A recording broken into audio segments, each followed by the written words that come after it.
Je suis heureux d'être avec vous ce matin. On va directement rentrer dans la prédication et on va passer directement, alléluia. J'aimerais juste prier et juste demander, Père, tout ce que nous voulons, c'est te glorifier ce matin. On ne veut rien avoir de l'homme, on ne veut rien avoir de la chair, mais on veut glorifier Jésus-Christ ce matin. Seigneur, fais que ce soit ainsi, afin que les cœurs puissent être transformés et recevoir de toi la nouvelle qu'ils ont besoin de recevoir, afin d'emmener un changement dans leur vie. Nous te prions ainsi dans le nom précieux de Jésus-Christ.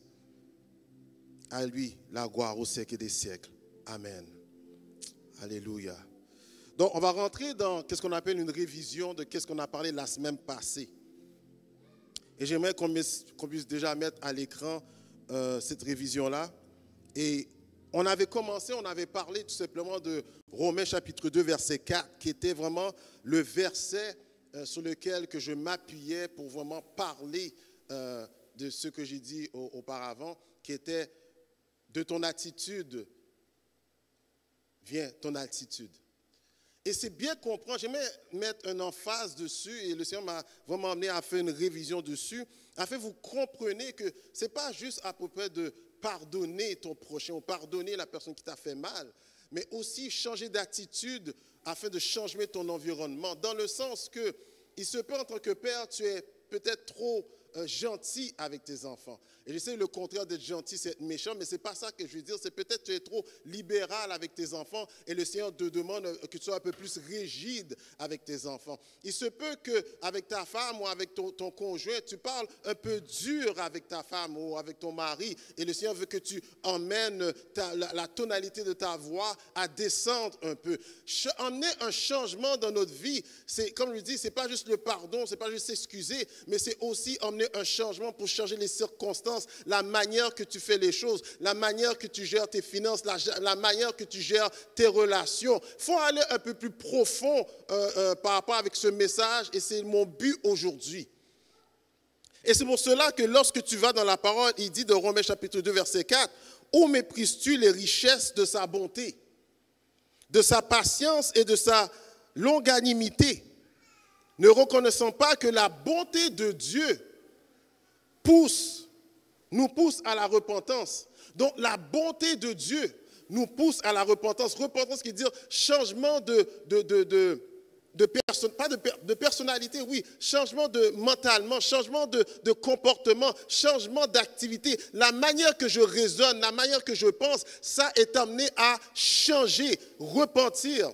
C'est dans ce sens-là que le Seigneur l'emmène. Et le Seigneur fait comprendre que c'est à lui la vengeance. Donc on n'aura pas mal pour le mal, mais on doit plutôt faire, mal pour le bien. Ce que je veux dire par là, que si quelqu'un me fait quelque chose de mal, la manière que je réponds, c'est par le bien. La manière que je réponds, c'est par la bonté. La manière que je réponds, c'est par la douceur. Et on arrive à la prochaine diapo qui dit, change et tout changera. De ton attitude viendra ton attitude. Il faut que ce soit toi qui changes avant tout. Et tu dois changer à cause de la relation que tu as avec Dieu.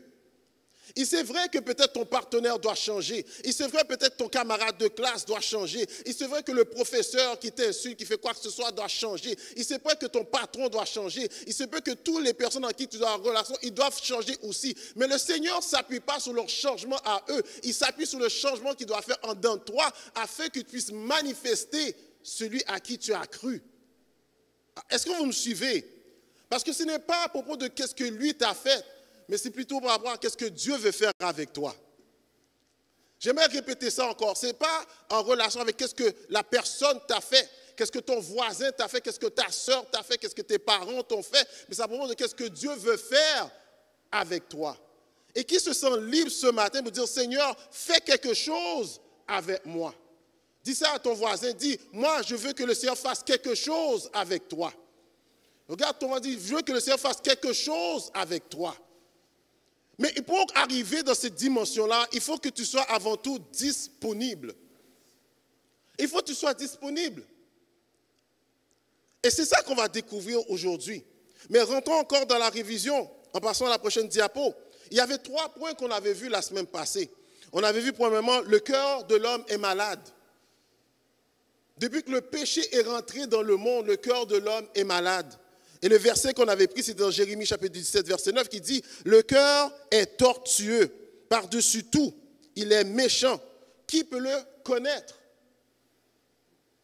Un jour, tu peux agir bien, l'autre jour, tu peux agir mal.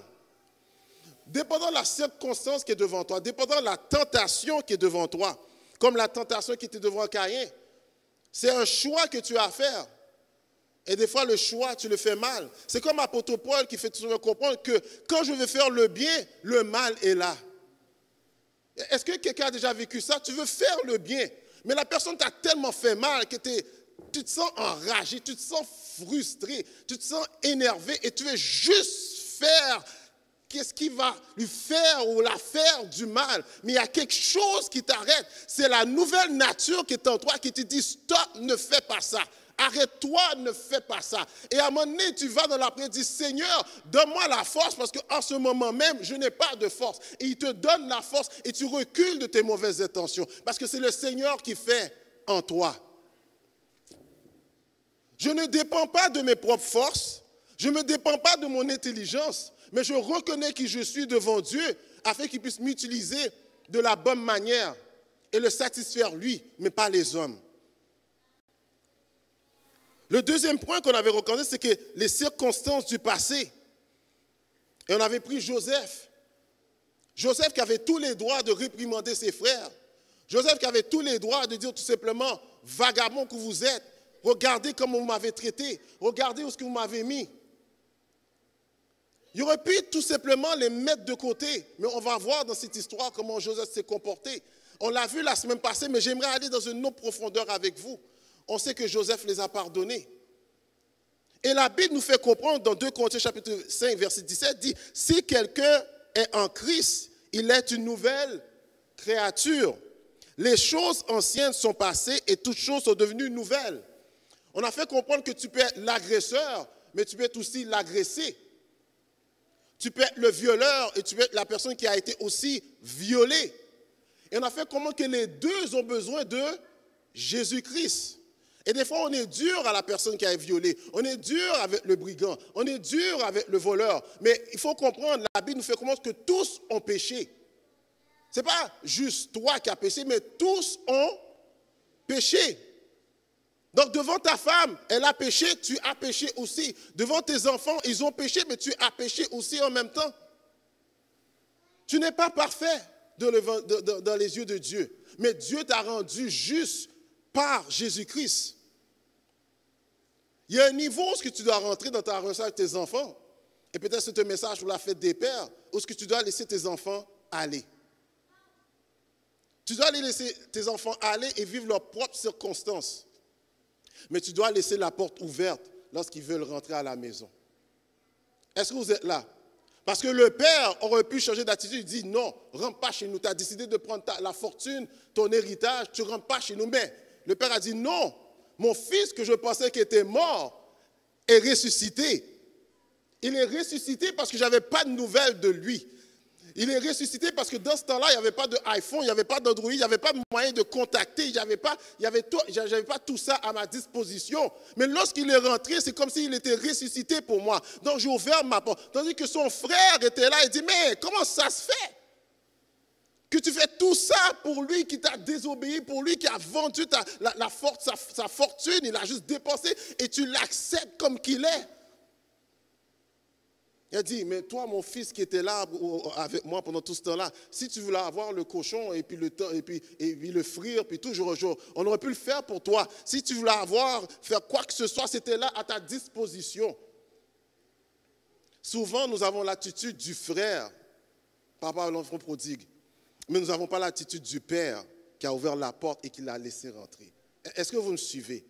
C'est ça le but de ce message-là. Je veux mettre ces bases-là pour que vous compreniez que le changement d'attitude, c'est ça qui va nous emmener vraiment à une altitude, à aller au-delà, à surpasser qu'est-ce que le monde attend que nous faisons en réalité. Parce que le monde attend le mal pour le mal. Mais ce n'est pas comme ça que Dieu m'a appelé. Et on a vu dans la prochaine diapo, Genèse chapitre 50, verset 20, qui dit, « Vous aviez médité de me faire du mal. » Écoutez bien, vous m'aviez médité de me faire du mal. Mais Dieu l'a changé en bien pour accomplir ce qui arrive aujourd'hui, pour sauver la vie à un peuple nombreux. Dieu nous utilise pour aider d'autres à prendre aussi l'altitude.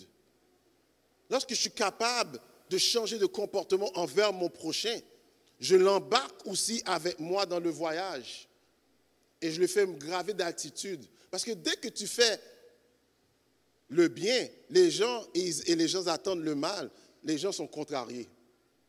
Est-ce que vous me suivez? Ils sont confus. Comment ça se fait, après que la manière que j'ai été traité, la manière que je me suis comporté avec toi, tu agis toujours bien avec moi?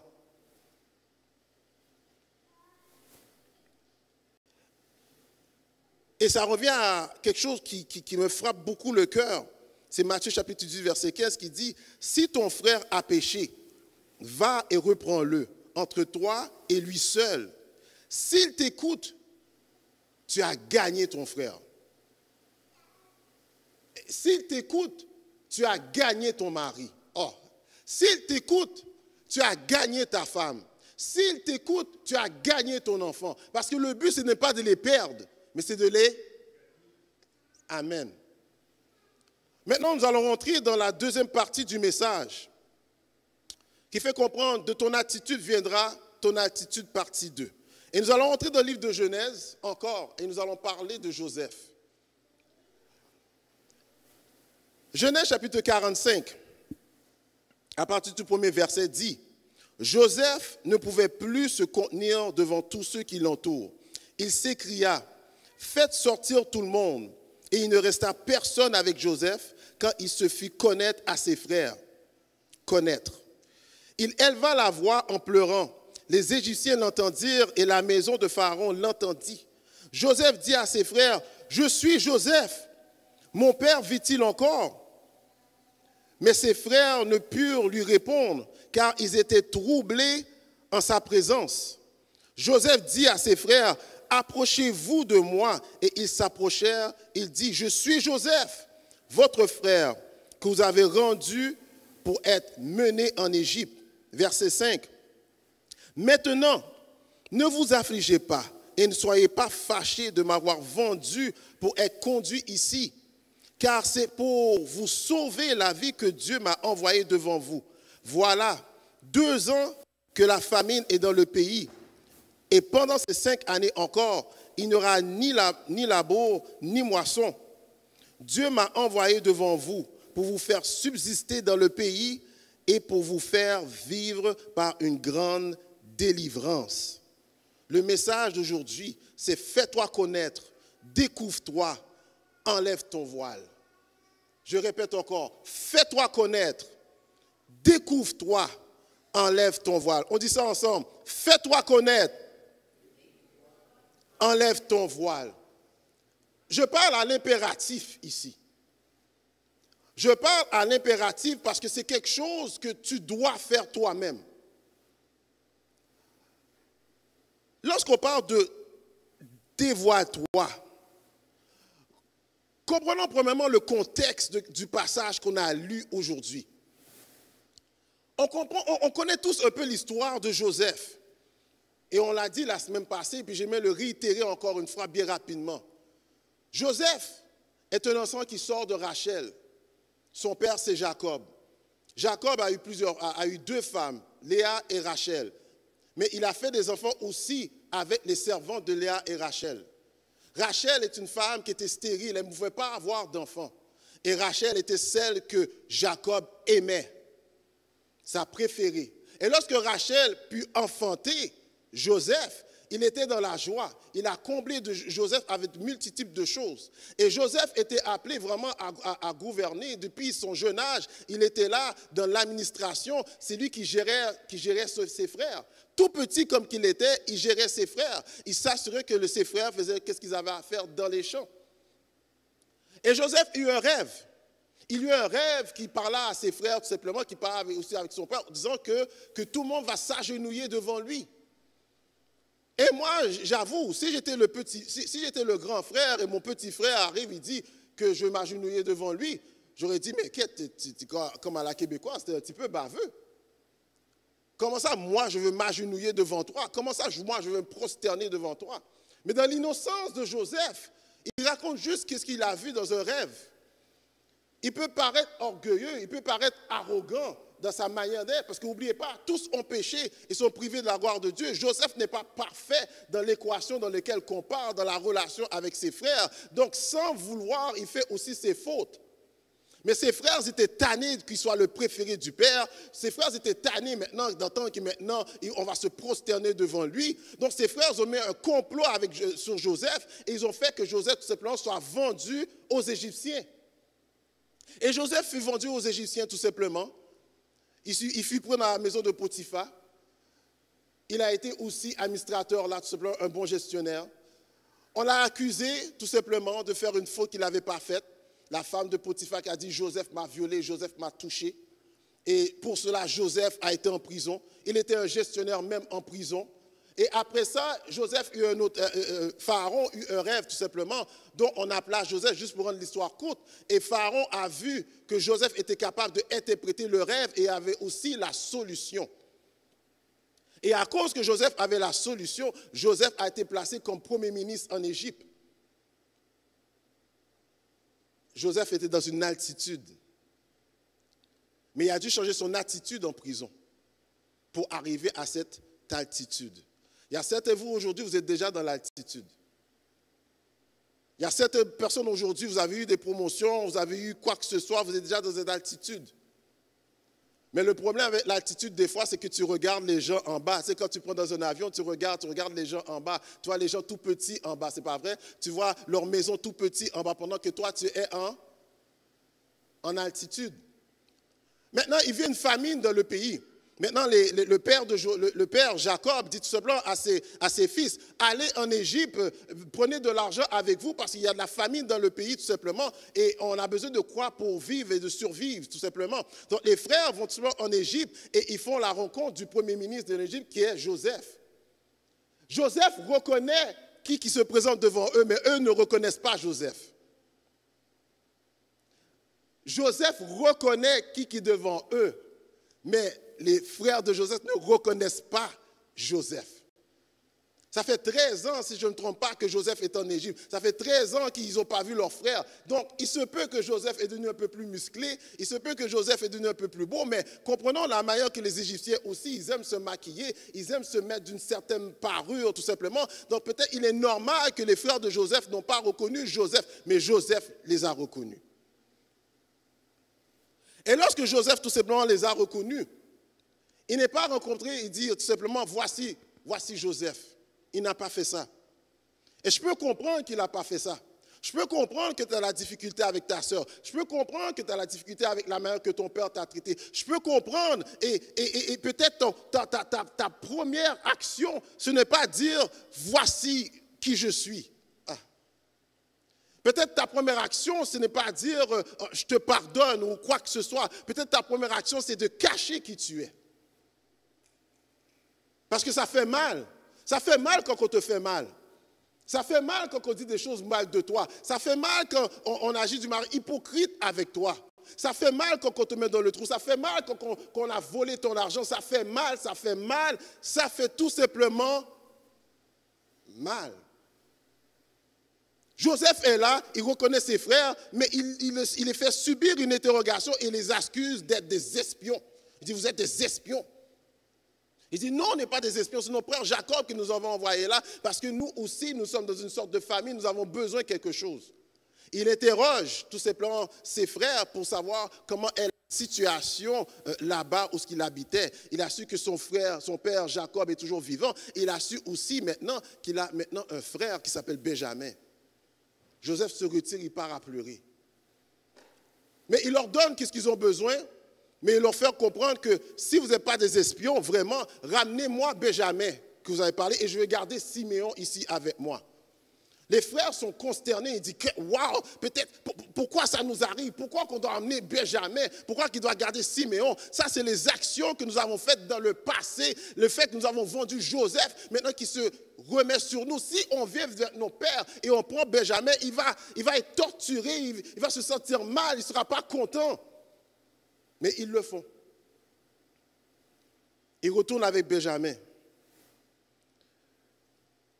Et histoire courte, Joseph a mis un complot sur eux autres aussi, où il a mis un vase dans le sac de Benjamin, et pendant qu'ils allaient ressortir avec encore de la nourriture que l'Égypte leur donne, il a fait que l'étendant passe vers chaque sac, et ils ont découvert le sac avec la coupe dedans, et ils ont accusé Benjamin et les frères ont fait tout ce qu'ils avaient à faire pour dire non, ne prends pas notre frère Benjamin, on a déjà perdu Joseph, ne prends pas notre frère Benjamin, parce que si tu le fais, notre père va mourir, notre père ne va pas se sentir bien.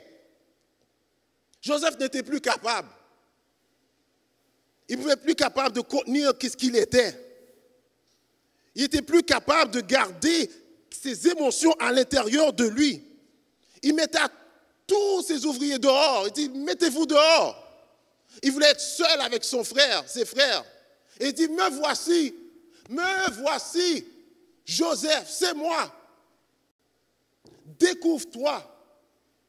Joseph a pris du temps. Il a pris du temps, peut-être à cause de toutes les émotions qu'il avait à l'intérieur de lui, à se dévoiler. Mais lorsqu'il n'en pouvait plus, il a dit, me voici, je suis Joseph, je suis vivant. Ah, dis à ton frère à côté, je suis vivant. Vous êtes vivant.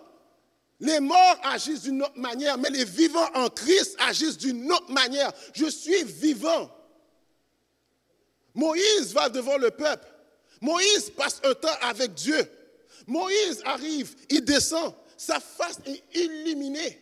Mais à cause que le peuple n'est pas capable d'absorber ce visage de Moïse, il est obligé de voiler son visage. Mais dans le Nouveau Testament, l'apôtre Paul nous dit, ne voilez pas votre visage comme Moïse. Au contraire, retirez le voile. C'est-à-dire ce que tu es, Ricardo, ce que vous êtes, retirez-le en Christ. La bonté que tu as, retire le voile pour que la bonté puisse se manifester. La gentillesse que tu as, retire le voile pour que la gentillesse puisse se manifester. La bienséance, la maîtrise de toi, les fruits de l'esprit, retire le voile de la honte, retire le voile de la tristesse, retire le voile du mal, retire le voile afin qu'il puisse voir Christ qui est en toi. Oh, je saute, je m'excite parce que Joseph s'est dévoilé. Il n'a pas caché qui il était encore. Dans la tristesse, il est allé voir ses frères. Dans la tristesse, il a dit, voici qui je suis. Je mets ma timidité de côté, je mets ma haine de côté, je mets ma honte de côté et je mets ma peur de côté. Matthieu chapitre 5, verset 14 nous dit, vous êtes la lumière du monde. Une ville située sur une montagne ne peut être cachée. Et on n'allume pas une lampe pour les mettre sur le boisseau, mais on le met sur le chandelier et éclaire tous ceux qui sont dans la maison. Que votre lumière luise ainsi devant les hommes, afin qu'ils voient vos bonnes œuvres et qu'ils glorifient votre Père qui est dans les cieux. Dévoile-toi. Dis ça à ton frère, dévoile-toi. N'aie pas honte. Oui, ils t'ont fait du mal, oui, ils t'ont fait du tort. Mais le but, c'est de manifester, que le Christ qui habite en toi se manifeste. Est-ce que vous saisissez? Mon deuxième point, je vais aller directement au deuxième point, c'est une manifestation d'humilité. Des fois, nous sommes assis sur un trône. Et c'est ça que je déclarais dans l'autre point. C'est un trône de peur, un trône de honte. Mais c'est temps de donner ses places au trône au vrai roi. Le roi des rois et le Seigneur des seigneurs, Jésus-Christ lui-même. Mais pour arriver à cela, il faut comprendre qui je suis devant Dieu. Il y a quelque chose qui vient dans ma tête qui dit, si ton cœur t'accuse, comprends que Dieu qui est plus grand que ton cœur te condamne point. L'humilité. Je lis quelques paroles de la Bible qui dit, premièrement, Humiliez-vous devant le Seigneur et il vous élèvera. Donc c'est qui est appelé à nous élever? C'est le Seigneur. Mais qu'est-ce que nous devons faire avant tout? S'humilier. Et quand je dis s'humilier, c'est oublier qui tu étais auparavant et reconnaître qui tu es aujourd'hui en face de Dieu. Deuxième verset, il dit, en toute humilité et douceur, avec patience, supportez-vous les uns les autres avec amour. On m'a fait du mal, je supporte. On m'a blessé, je supporte. On a parlé mal de moi, je supporte. Et si je n'ai pas la force de supporter, vers qui je devrais aller? Vers le Seigneur qui me donnera la force de supporter.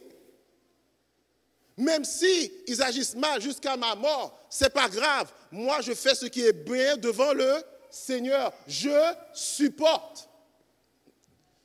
Je supporte. Je prends la béquille de l'Éternel et je prends comme support et je continue à marcher. Prochain verset qui dit, humiliez-vous donc sous la puissance main de Dieu, afin qu'il vous élève au moment voulu. La situation qui arrive avec Joseph est une situation que le Seigneur aussi a planifiée. Il y a des situations qu'on vit présentement, Dieu les a planifiées. Quand je dis Dieu les a planifiées, c'est que Dieu connaît déjà le scénario qui va se passer, il s'intègre dans ce scénario-là. Dieu sait déjà l'histoire qui va arriver et il se met déjà dans l'histoire. C'est ça que Joseph leur dit, vous avez conçu pour faire du mal, mais l'Éternel l'a changé en bien. C'est-à-dire qu'il y a des situations qui arrivent dans ta vie. Dieu connaît la situation, il comprend pourquoi c'est arrivé et il va mettre toute la provision afin de restaurer ce qui était brisé. Gloire à Dieu. Il y a un moment que tu as peut-être un problème dans ton mariage. Dieu sait qu'est-ce qui est arrivé. Et il comprend qu'est-ce qui est arrivé parce qu'ils savent que quand on dit tu es pécheur, tu es pécheur.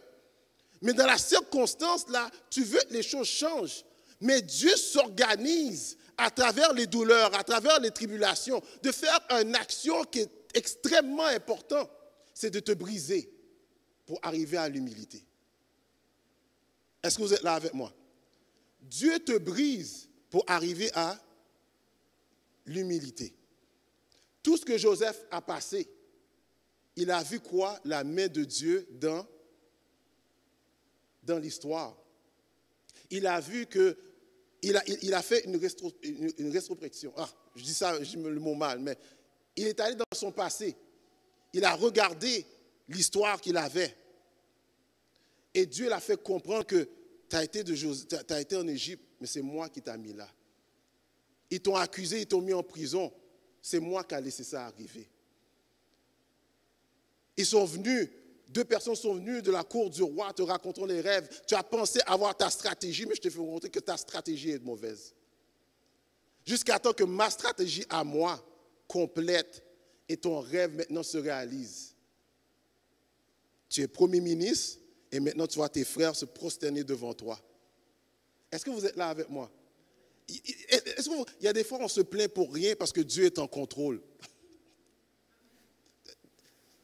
Il y a des fois, c'est pour ça que Dieu dit supporte ton frère, supporte ta mère, supporte ton patron qui te traite mal, supporte tous ceux qui vous traitent mal, sachant que l'Éternel connaît et comprend la situation. Et en temps voulu,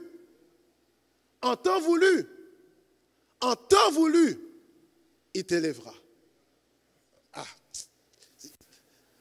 Il dit encore dans un autre verset, lequel parmi vous est sage et intelligent? Qu'il montre par un bon comportement ses œuvres empreintes de douceur et de sagesse. Donc, si tu es intelligent, si tu es vraiment sage, mais montre-moi un bon comportement. L'intelligence, ce n'est pas connaître l'alphabet. Oui, ça vient dedans, mais il y a un niveau d'intelligence que le Seigneur même nous engage. C'est une activité dans laquelle on voit plus en plus Christ dans notre vie. C'est pour ça que le premier message dit change et les choses changeront. Mais aujourd'hui, le Seigneur veut dire, dévoile-toi, enlève le voile, montre Jésus-Christ dans ta vie. Et les circonstances aussi vont changer. Comme Joseph l'a fait. Troisième point. Comment y arriver? Une des choses qu'il faut bien comprendre, Dieu m'a choisi pour être un exemple. Dis ça à ton frère, Dieu t'a choisi. Il faut qu'on ait ces convictions-là. Je ne suis pas sur cette terre pour rien. Dieu parle avec Jérémie, il dit, avant que je te forme dans le ventre de ta mère, je te connaissais. Avant que tu sors de son ventre, je t'avais déjà consacré. Donc Dieu sait déjà quel plan qu'il a formé sur ta vie. Et malgré que tu vois ton passage est difficile, malgré que tu vois que tu étais supposé d'être avorté, malgré que tu étais supposé d'être, je ne sais pas, ton père t'a fait quelque chose de mal, Dieu a toujours, le plan de Dieu ne change pas pour ta vie. Est-ce que vous êtes là avec moi? Il y a des personnes là, vous auriez dû être avortées. On vous a dit d'avorter. Dieu n'a pas permis cela parce qu'il a un plan pour toi. Certains d'entre vous ont été agressés. Dieu n'a pas laissé, veut pas laisser cette affaire qui est arrivée dans ta vie faire une histoire pendant toute ta vie. Il veut que tu le prends, il veut que tu pardonnes, il veut que toi, tu as ton témoignage, que tu peux même réconcilier avec le plus grand des méchants. Parce que c'est tout à propos de qu'est-ce que Dieu veut faire à l'intérieur de toi. Deuxième chose, Dieu a un chemin pour toi afin que tu sois brisé. C'est ce que je vous ai parlé tout à l'heure. Dieu veut te briser d'une manière à te reformer. Vous savez l'histoire du potier. Le potier a son vase, il le brise, il le moule, il le passe par le feu et il refait un autre vase qui est semblable à ce qu'il lui il a imaginé. Un autre point encore, je fonctionne selon l'inspiration de Dieu.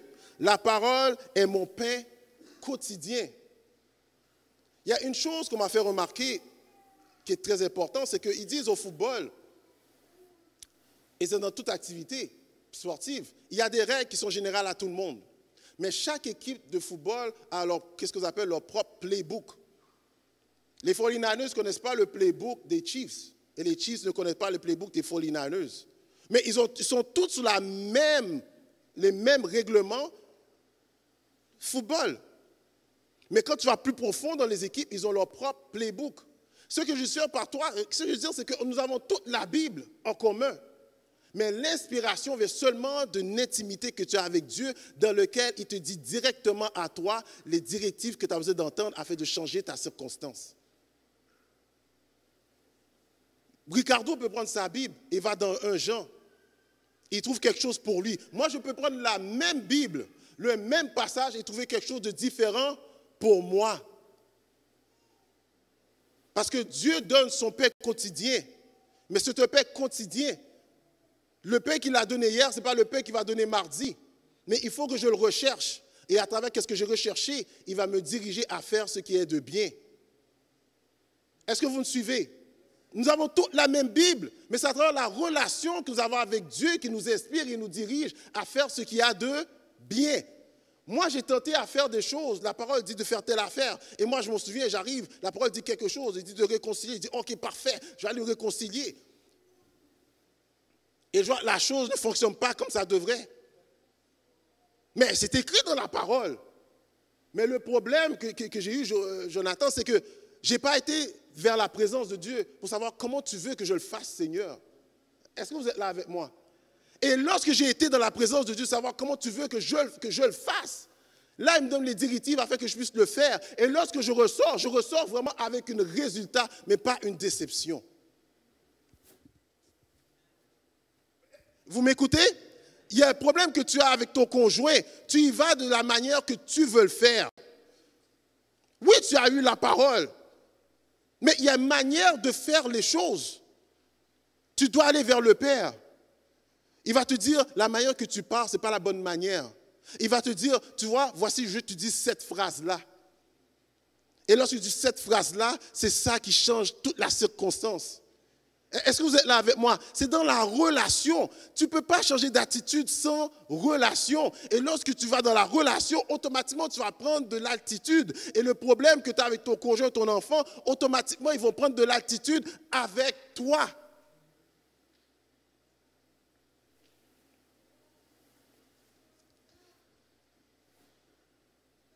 Et ça va à mon dernier point par rapport au point 3. C'est ta chambre de prière. Et après, je vais conclure. La chambre de prière, il y a un film que Dieu m'a mis dans ma tête de vous parler. Je sais que tout le monde l'a vu. Tout le monde a vu ce film-là. En français, c'est Le pouvoir de la prière. En anglais, ils appellent ça War Room. C'est un film que j'aime beaucoup. Et il y a une partie dans le film qui me frappe, c'est que la grand-mère, la vieille dame, parle avec la dame qui a des problèmes avec son mari. Et elle invite chez elle. Et puis, la femme arrive et tout ce qu'elle fait, c'est ventiler sur son mari. Elle ventile, il ne fait pas ci, il ne fait pas ça, il m'a frustré, il m'a fait ci, il m'a fait ça. La grand-mère est là, elle l'écoute, puis la grand-mère met ses yeux dans les yeux, fait, oh, c'est comme, ok, c'est assez. Mais toi, qu'est-ce que tu as fait? C'est facile de blâmer les autres, mais toi, qu'est-ce que tu as fait? Il y a des choses qu'on ne comprend pas. Il y a une manière que quelqu'un agit, c'est en fonction par rapport à ce que tu as fait. Un 1% peut emmener 99% de mauvais comportements vers quelqu'un d'autre. Mais tu as toujours 1% là-dedans. Et quand la vieille dame lui a parlé, tout simplement, elle a compris. Il y a un pasteur qui parlait, qui dit tout simplement qu'un homme rentre chez eux. Le rentre chez eux, il y a des difficultés avec sa femme. Et puis, avant même de rentrer là-dedans, ça tient d'une conversation entre deux hommes. L'homme 1 dit à l'homme 2, tout simplement, dit, mais comment tu fais avec ta femme? Moi, je vis quelque chose de très difficile. Comment tu fais? Il a dit, hé, mon ami, il y a un jour, je suis rentré chez nous. Tout était noir. Je suis rentré chez nous. J'entends quelqu'un pleurer. J'entends quelqu'un en train de prier. Là, je m'approche. C'est ma femme. Elle est dans la chambre. Et puis j'entends, Seigneur, fais grâce à mon mari. Seigneur, pardonne mon mari. Seigneur, mon mari n'est pas parfait. Aide-le, dirige-le, donne-lui de la sagesse, donne-lui du pouvoir, donne-lui de la domination. Seigneur, mon mari a failli, pardonne-le. Mon mari est tombé, relève-le. Lorsque l'homme a entendu sa femme parler de lui ainsi, il dit, waouh, comment cette femme m'aime, elle m'aime vraiment, elle ne reste pas à me lapider, elle prend le temps de prier celui qui peut seulement me changer, celui qui peut seulement changer ma circonstance, notre circonstance, et faire comprendre jusqu'à quel point que je suis faible et jusqu'à quel point que j'ai besoin d'aide. Lorsque l'homme a vu ça de sa femme, il a dit, cette femme-là, elle m'aime. Est-ce que vous me suivez? Elle dit, cette femme-là, elle m'aime. Elle n'a pas ventilé son mari. Elle n'a pas passé son temps à le lapider. Mais elle a pris son temps à prier pour tous ses défauts, pour tout ce qu'il a comme faiblesse, afin que le Seigneur puisse le restaurer. Il y a un papa qui voit le comportement de sa fille.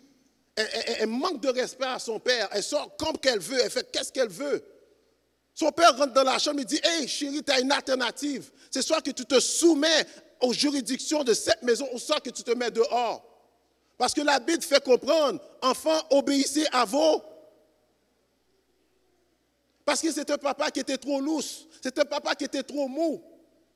Il fallait qu'il change. Il fallait qu'il dévoile sa vraie nature. Je suis un père. Il fallait qu'il dévoile sa vraie nature. Je suis un homme de Dieu. Il fallait qu'il dévoile sa vraie nature. Je suis un homme de Dieu. Je suis un serviteur de Dieu. Il fallait qu'il dévoile qui qu'il est.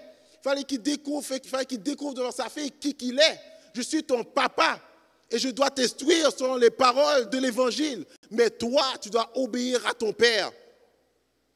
Est-ce que vous me suivez? Et c'est là qu'on doit aller. Les choses peuvent changer, mais découvre-toi. Les choses peuvent changer, mais retire le voile. Les choses peuvent changer, mais fais-toi connaître. Comme Joseph s'est fait connaître. En conclusion, Genèse chapitre 45, verset 7 dit, « Dieu m'a envoyé devant vous pour vous faire subsister dans le pays et pour vous faire vivre par une grande délivrance. » les circonstances peuvent changer, mais ton attitude doit changer. Et tu ne dois pas avoir honte devant les hommes de te dévoiler ta vraie nature. Tu es une personne née de nouveau. Tu n'es pas n'importe qui, comme ma femme dit souvent. Mais pour vivre que tu n'es pas n'importe qui, il faut que quotidiennement que tu te plonges dans la parole. Parce que la personne qui est née de nouveau se plonge quotidiennement dans la parole afin de vivre la nouveauté. Je répète ça. La personne née de nouveau doit plonger quotidiennement dans la parole afin de vivre la nouvelle nature que Dieu a mis en lui. Quotidiennement dans la prière, quotidiennement dans sa présence, quotidiennement à le louer, quotidiennement à l'adorer, quotidiennement. Et c'est là que je me dévoile devant les hommes, je me dévoile devant mes collègues de travail, je me dévoile devant ma famille, je me dévoile devant mes enfants. Ma vraie nature doit faire surface. Je ne suis pas menteur, je suis une personne de vérité.